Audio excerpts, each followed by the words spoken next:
नमस्कार. सादर करीत आहोत ठाणे वार्ता. ठळक घडामोडी. मुंबऱ्यात निवडणूक आयोगाच्या विरुद्ध राष्ट्रवादी काँग्रेस शरदचंद्र पवार पक्षाचं आंदोलन. ठाण्यात विविध आयोजकांकडून दहीहंडी उत्सवाचं आयोजन, लाखोंच्या बक्षिसांची होणार लयलूट. आणि पुढील वर्षी 3 अंगारकी संकष्टी चतुर्थ्या. क्रूज सोमण. आम्हाला फेसबुक आणि यूट्यूबवर फॉलो करायला मात्र विसरू नका. तर पाहूया ठळक घडामोडी विस्तृतपणे, पण काही क्षणातच.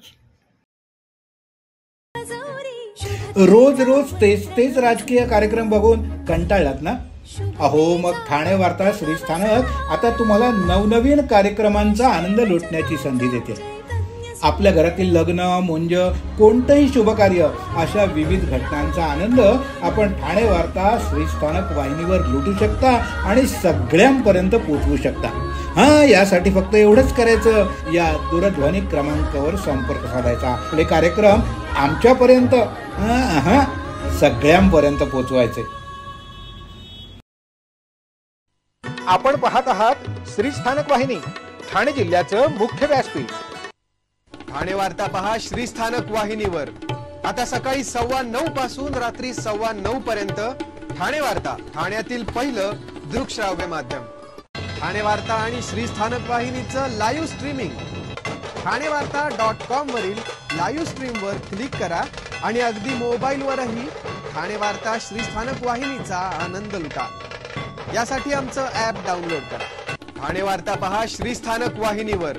आता सकाळी 9:15 पासून रात्री 9:15 पर्यंत ठाणे वार्ता, ठाण्यातील पहिलं दृकश्राव्य माध्यम.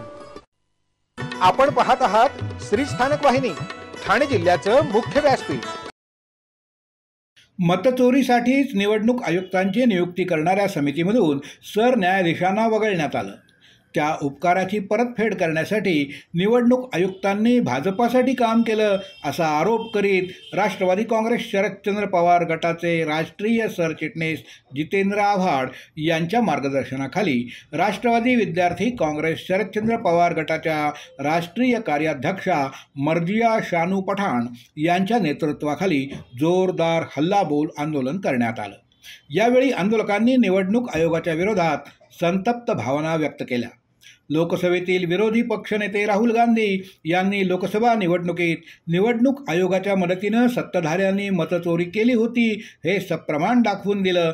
तसंच नवी दिल्ली इथं सोमवारी शरद पवार, मल्लिकार्जुन खरगे यांच्यासह सर्व विरोधकांसोबत राहुल गांधी यांनी आंदोलन केलं होतं. त्याच अनुषंगानं आज मुंब्रा इथल्या डॉक्टर बाबासाहेब आंबेडकर चौकात जोरदार आंदोलन केलं गेलं. मर्जिया शानू पठाण यांच्या नेतृत्वाखाली मुंब्रा शहराच्या विविध भागातील शेकडो नागरिक निवडणूक आयोगाच्या निषेधाचे फलक घेऊन डॉक्टर बाबासाहेब आंबेडकर चौकात जमा झाले होते. पुढील वर्षी 3 अंगारकी चतुर्थ्या येणार असल्याची माहिती पंचांगकर्ते क्रूज सोमण यांनी दिली आहे. कालच 20 वर्षानंतर प्रथमच अंगारकी चतुर्थी श्रावणात आल्याचा योग आला होता. या पार्श्वभूमीवर बोलताना सोमण यांनी ही माहिती दिली. 6 जानेवारी 2026, 5 मे 2026 आणि 29 सप्टेंबर 2026 या पुढील वर्षी 3 तारखांना अंगारकी चतुर्थीचा योग आला आहे, असं क्रूज सोमण यांनी सांगितलं. दहीहंडी उत्सवाची पंढरी म्हणून ओळखल्या जाणाऱ्या ठाण्यात आणखी एक दहीहंडी उत्सवाची मेजवानी ठाणेकरांना अनुभवायला मिळणार आहे. ठाण्यातील वागळे इस्टेट परिसरातील कामगार नाक्यावर एकनाथ भोईर फाउंडेशन आणि शिवसेना युवा सेना पुरस्कृत स्वराज्य प्रतिष्ठान ठाणे यांच्या वतीनं भव्य असं दहीहंडी उत्सवाचं आयोजन माजी नगरसेवक एकनाथ भोईर आणि युवा सेनेचे ठाणे लोकसभा उपाध्यक्ष महेश यज्ञेश भोईर यांच्या माध्यमातून करण्यात आलं आहे. या दहीहंडी उत्सवात लाखोंची बक्षिसं ठेवण्यात आली असून प्रथम 9 थर लावणाऱ्या गोविंदा पथकाला 1,51,000 पारितोषिक मिळणार आहे. तसंच 8, 7, 6 आणि 5 असे थर लावणाऱ्या गोविंदा पथकांना देखील आकर्षक पारितोषिकं मिळणार आहेत. महिला गोविंदा पथकांना देखील विशेष बक्षिसांचं प्रयोजन आहे. तर नवयुग मित्रमंडळ आणि आंब्रे कॅन्सर केअर ट्रस्टनं आयोजित केलेल्या दहीकाला उत्सवात सामाजिक भान राखलं जाणार आहे. चौथ्या थरापासून 9 थर लावणाऱ्या सर्व गोविंदा पथकांना आयोजकांकडून बक्षिसं तर दिली जाणार आहेतच, शिवाय मुख्यमंत्री सहाय्यता निधीला 1,11,111 रुपयांचं अर्थसहाय्य देखील करण्यात येणार आहे. यंदा या दहीकाला उत्सवाचं 21वं वर्ष आहे. या उत्सवाला 15 ऑगस्टच्या मध्यरात्री कृष्ण जन्मोत्सवानं सुरुवात होणार असून 16 ऑगस्ट रोजी दहीहंडी फोडण्यासाठी ठाणे मुंबईतील अनेक गोविंदांना निमंत्रण देण्यात आलं आहे. 1,11,111 रुपयांचं पहिलं पारितोषिक विजेत्या पथकाला देण्यात येणार आहे. तसंच 4, 5, 6 आणि 7 थराच्या पथकांना विशेष पारितोषिकं, 7 थर लावणाऱ्या पथकांना स्नेहाताई नारीशक्ती गौरव पुरस्कार, 8 थर लावणाऱ्या गोविंदा पथकाला मनोज सिंग थर संघसन्मान पुरस्कार आणि 9 थर लावणाऱ्या पथकांना शंकरराव पवार मानाचा गोविंद पुरस्कार देऊन सन्मानित करण्यात येणार आहे. रोज रोज तेच राजकीय कार्यक्रम बघून कंटाळलात ना? अहो, मग ठाणे वार्ता श्रीस्थानक आता तुम्हाला नवनवीन कार्यक्रमांचा आनंद लुटण्याची संधी देते.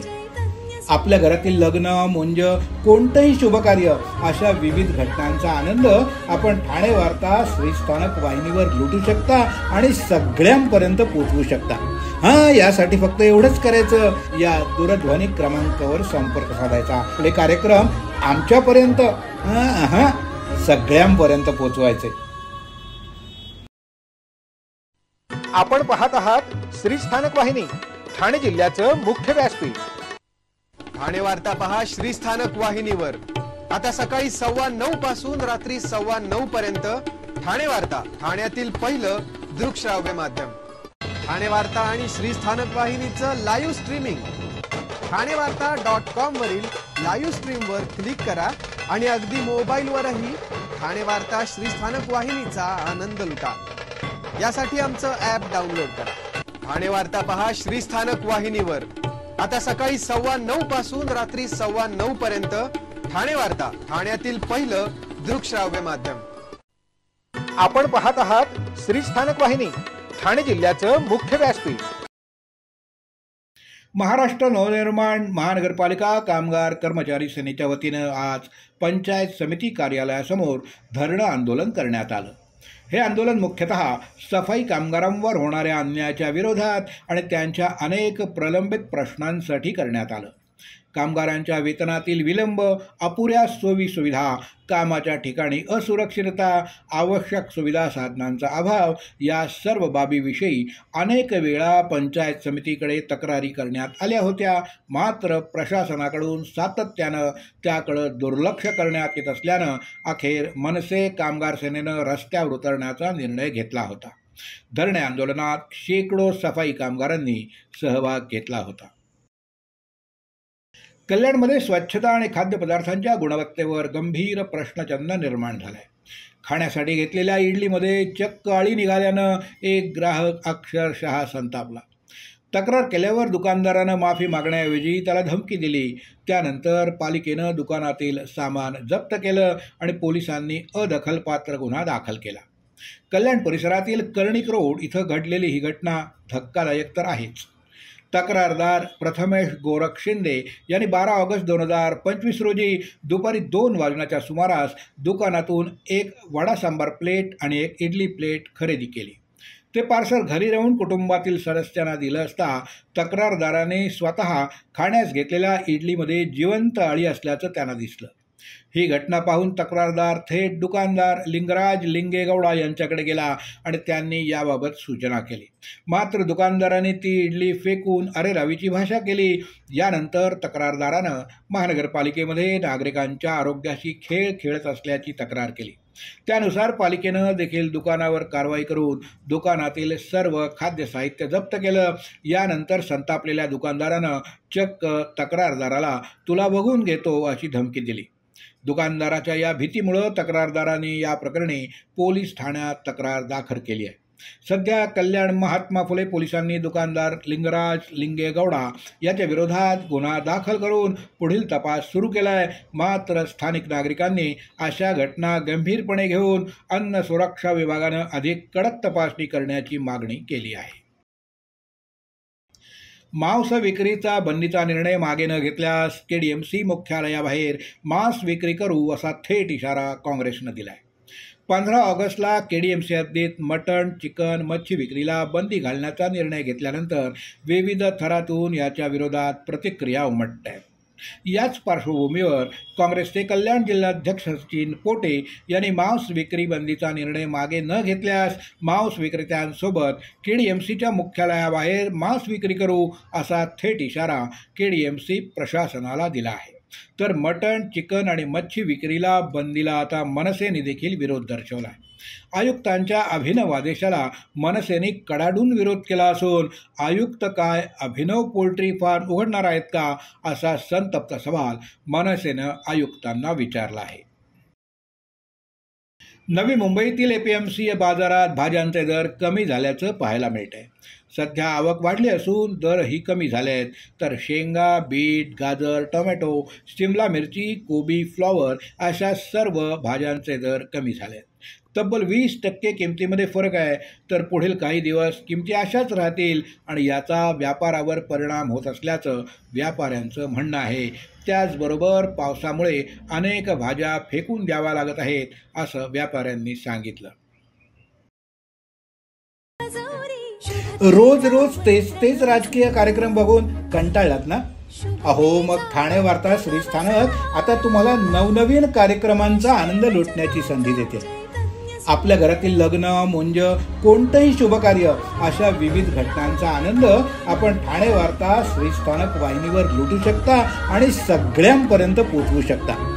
यासाठी फक्त एवढंच करायचं, या दूरध्वनी क्रमांकावर संपर्क साधायचा. आपले कार्यक्रम आमच्यापर्यंत सगळ्यांपर्यंत पोहोचवायचे.